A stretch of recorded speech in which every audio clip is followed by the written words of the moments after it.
Warahmatullahi wabarakatuh. Halo Sobat Hebat Matsa Surba, kembali lagi di kanal YouTube kita MTS Surya Buana Malang bersama saya Bu Hurin Wardani Fitroti dalam mata pelajaran Bahasa Indonesia. Sebelum kita memulai video pembelajaran kali ini, marilah kita berdoa terlebih dahulu bersama-sama dengan harapan semoga apa yang akan kita pelajari dan apa yang akan kita kerjakan hari ini, meskipun itu sedikit ataupun banyak, akan membawa manfaat untuk kita semua. Bismillahirrahmanirrahim. Raditu billahi rabbah wa bil islami dina wa bi Muhammadin nabiyya wa rasula. Rabbi zidni ilma warzuqni fahma waj'alni min ibadika shalihin. Amin. Baik Sobat Hebat, dalam video pembelajaran kali ini kita akan belajar mengenai definisi, struktur, dan langkah-langkah menulis teks cerita inspiratif.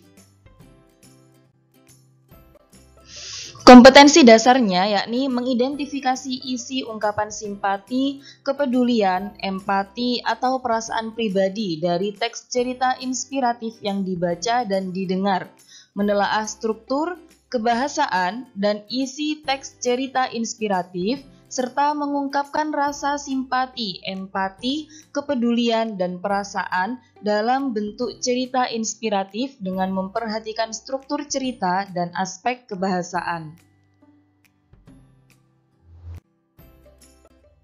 Dari kompetensi dasar itu tadi, tujuan pembelajaran kita yakni menemukan ungkapan simpati dalam teks cerita inspiratif, menemukan ungkapan inspirasional dalam teks cerita inspiratif, menganalisis struktur teks cerita inspiratif beserta buktinya, menganalisis ciri kebahasaan teks cerita inspiratif beserta buktinya, menuangkan ide atau gagasan dalam bentuk teks cerita inspiratif, dan yang terakhir, menyajikan teks cerita inspiratif secara lisan.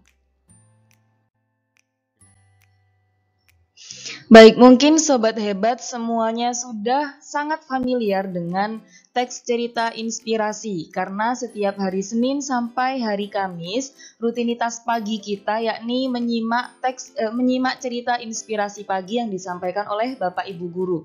Kali ini teks yang akan Bu Hurin sajikan yakni Helen Keller menemukan terang dalam gelap. Helen Keller ini adalah seorang aktivis terkenal dari Amerika Serikat, tetapi beliau tidak bisa melihat dan juga tidak bisa mendengar. Tetapi dengan keterbatasannya itu tidak membuatnya patah semangat untuk mengejar mimpi-mimpinya. Nah, untuk lebih jelasnya, Sobat Hebat bisa mengeklik link di kolom deskripsi video di bawah ini. Silahkan di-pause dulu video ini, kemudian klik link yang ada di kolom deskripsi di bawah ini, kemudian kalian baca terlebih dahulu teks tersebut. Dari teks biografi singkat yang sudah kalian baca tadi mengenai Helen Keller menemukan terang dalam gelap, kita bisa tahu bahwa Helen Keller ini awalnya terlahir sebagai anak kecil yang normal, punya kemampuan pendengaran dan juga penglihatan, tetapi karena sakit yang dideritanya, dia kehilangan indera penglihatan dan pendengarannya.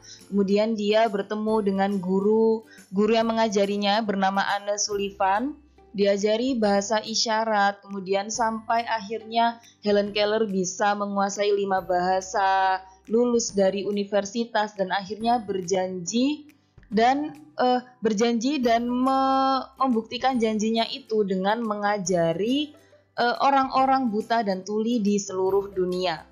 Dari teks tersebut kita bisa menyimpulkan bahwa cerita inspirasi ialah cerita yang menggugah kesadaran, memotivasi, memberikan inspirasi dan pencerahan kepada pembaca atau pendengarnya.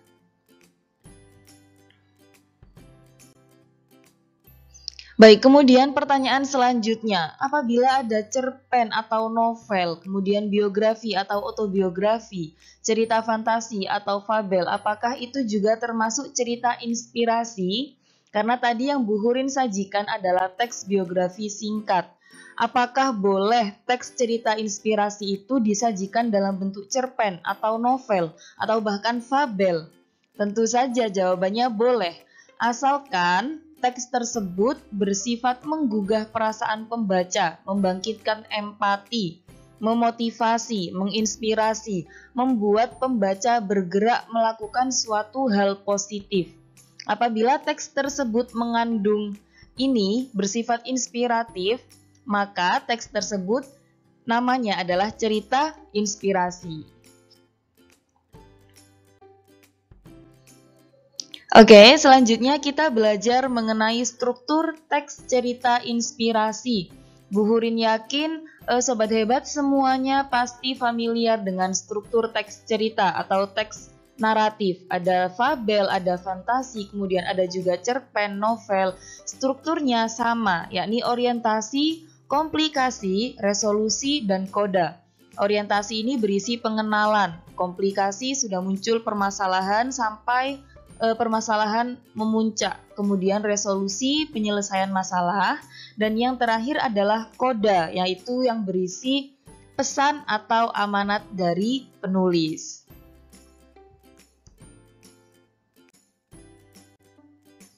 Baik, selanjutnya untuk lebih jelasnya kita belajar menelaah struktur teks cerita inspirasi. Paragraf pertama, pada masa dahulu ada seorang anak laki-laki. Dia cerdas, berbakat, dan tampan. Sayangnya dia sangat egoistis dan mudah marah. Tidak ada yang mau menjadi temannya. Sering dia marah-marah dan mengumbar kata-kata yang menyakitkan kepada orang-orang di sekitarnya.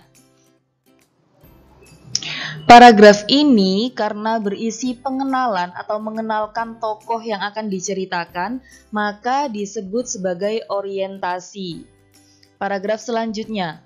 Orang tua anak itu sangat cemas dengan temperamen anaknya. Mereka berpikir apa yang harus mereka lakukan. Suatu hari, ayahnya mendapat suatu ide. Dia memanggil anaknya dan memberi palu dan sekantong paku kepada anaknya.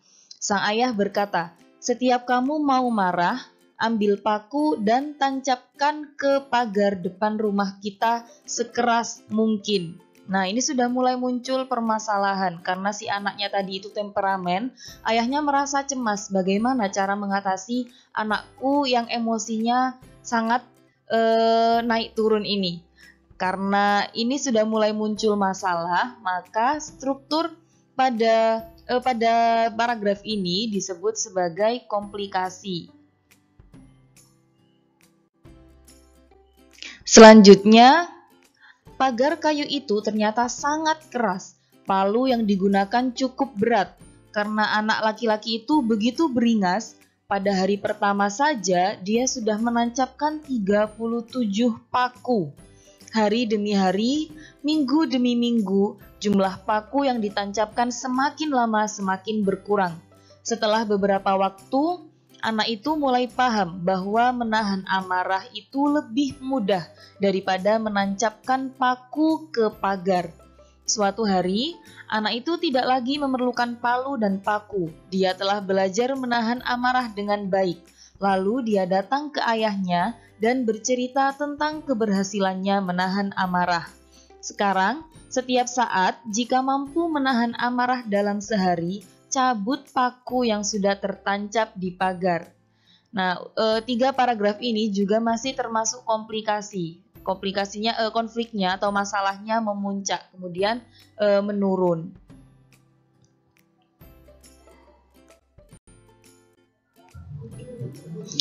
Sekian waktu berlalu, akhirnya sang anak bangga setelah semua paku tercabut hilang semuanya. Saat dia datang ke ayahnya dan menceritakan semuanya, dia menawarkan untuk merapikan dan merawat pagar. "Kamu sudah berhasil, Nak, tetapi coba perhatikan lubang bekas paku itu.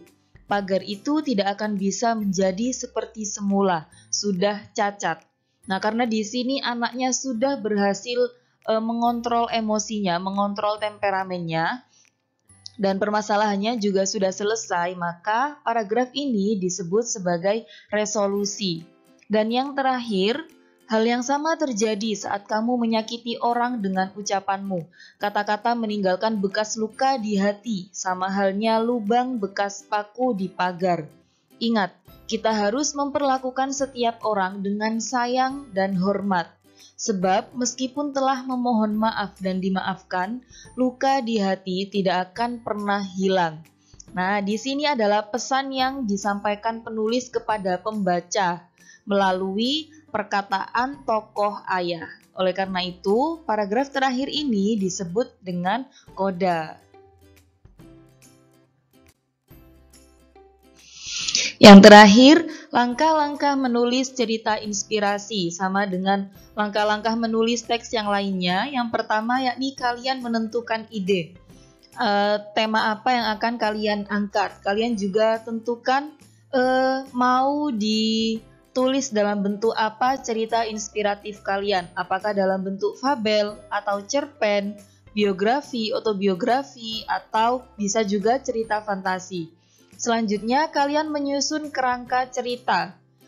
Alur atau plotnya kalian susun terlebih dahulu, kemudian kalian kembangkan kerangka cerita tersebut.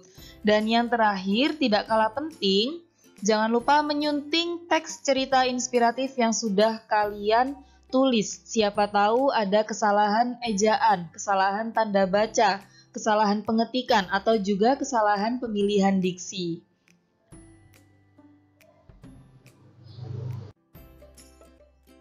Baik Sobat Hebat, dalam video pembelajaran ini kita sudah belajar mengenai struktur, definisi, dan juga langkah-langkah menulis teks cerita inspiratif. Bu Hurin ingin Sobat Hebat semuanya menulis teks cerita inspiratif yang nantinya akan kalian kumpulkan di Google Classroom kalian masing-masing. Nah, dalam video pembelajaran kali ini kita sudah selesai membahas mengenai cerita inspiratif. Terima kasih sudah belajar hari ini. Marilah kita tutup video pembelajaran ini dengan membaca Alhamdulillah dan doa kafaratul majelis. Alhamdulillahirabbil alamin.